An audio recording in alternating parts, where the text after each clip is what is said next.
Magandang araw sa ating lahat-lahat and welcome dito sa ating YouTube channel. Kumusta mos ang lahat? Kayo ba ay okay dyan?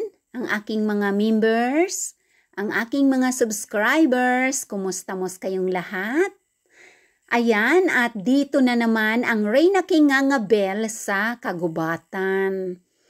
Etong mga kantarili na ito, ang yellow mushroom, pinapalaki-laki ko sila kasi mga tanim ko sila ito. Last year, sobrang lalaki nila bago ko sila pinitas. Kaso ngayon, hindi na sila lumaki dahil dry na dry ang forest. So, nag-decide na ako na kunin ko na lang sila kaysa tuluyan silang madry dyan, di ba?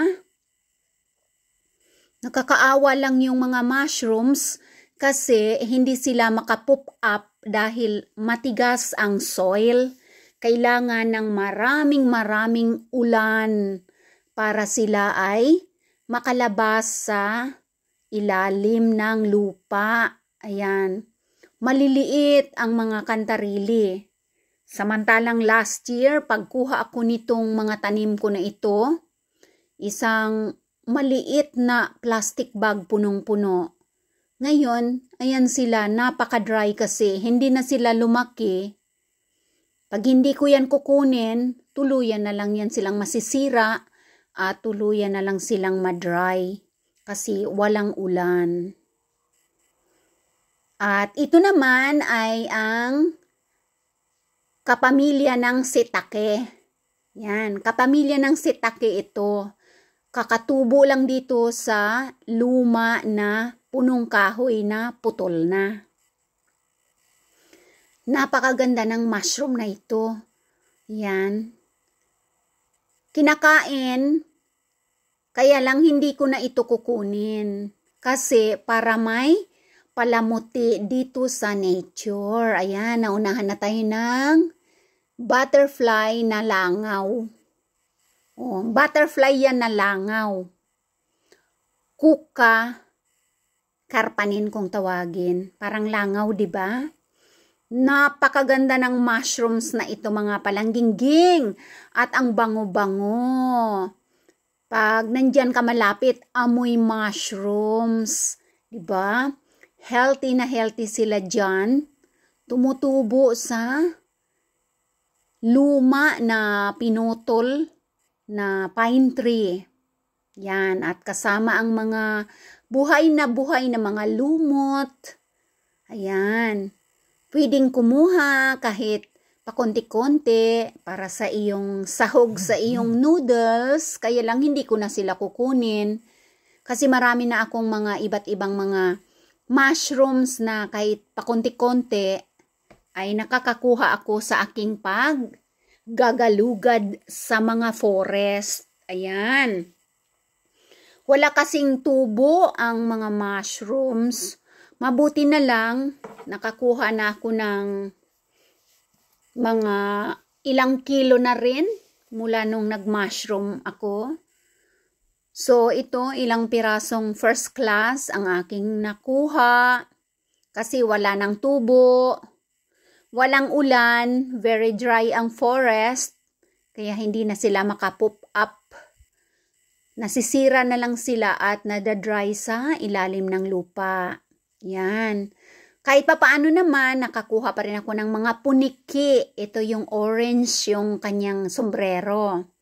Puniki yan. Masarap din na mushroom. Kaya lang nga umiitim. Yan. At itong mga third class naman, kinuha ko na lang yung mga paa para ma-dry ko. Ito ay ang Hapa Rosco. Dry din. Ito naman ang kulay yellow. Cantarelli yan. Dry din. At ang white ay ang Lampan Kapa. Kapamilya ng ano yun? Tupasieni ba yun? Ayan. At nakakuha ako ng konting black mushroom. Musta Mostatorvisieni ang nakuha ko rin. Konti lang. Kasi last year, carpet na carpet yan. Sa forest. Yan. O, diba? Ang ganda ng kulay. Lulutuin ko yan. Nahugasan ko na yan eh. O, at least marami akong nakuha na iba't ibang mga mushrooms na masasarap kahit pakonti-konti. Yan. Itong haparwas ko, mahaba ang process ng niyan, ng pagluluto. Okay? Ang punike ay parang hirkotate din siya. Yan. May mga second class ako ng mga hirkotate. O, ayan ang Mostatorvisieni, pang spices. Sa lulutuin mo, masarap din na mushroom. I-dry, tapos yan ang pinaka-spice mo sa iyong lulutuin. At sana kung umulan, lahat ng mga mushrooms na ito ay maraming tubo. Napakaraming tubo. Kaya lang, walang ulan, so dry na dry sila. Paswertihan na lang kapag makakuha ka or makakita ka sa forest na hindi pa kinakain ng mga worms. Kasi kapag dry talaga yung forest, ito ang Carvacieni. Ayun, super sarap ng mushroom na ito. Ang ganda, di ba? Yan ang Carvacieni. Oh, parang mga butones. Yan naman ang Mostatorvisieni. Wala, ilang piraso lang, ang layo-layo pa at ang sukal-sukal ng forest na pinasukan ko bago ko nakita yan. Itong haparwas ko naman ay masarap din na mushroom, pero kailangan i-process mo yan ng pag-boil, pre-boil 12 minutes sa water, pakuluan. Tapos i-drain at linisin. And then lagyan mo ng maraming asin. Yun, snacks mo na. At ang kantarili, syempre yung yellow at yung puti ay ang lampan kapa. Yan. Mayroon din yan na ganyang klase pero iba ang pangalan. Okay? Shout out sa aking mga palangginging dyan, sa aking mga members, subscribers. Ayan. Thank you so much sa inyong pag-watch ng aking video today. Please like, subscribe, and share.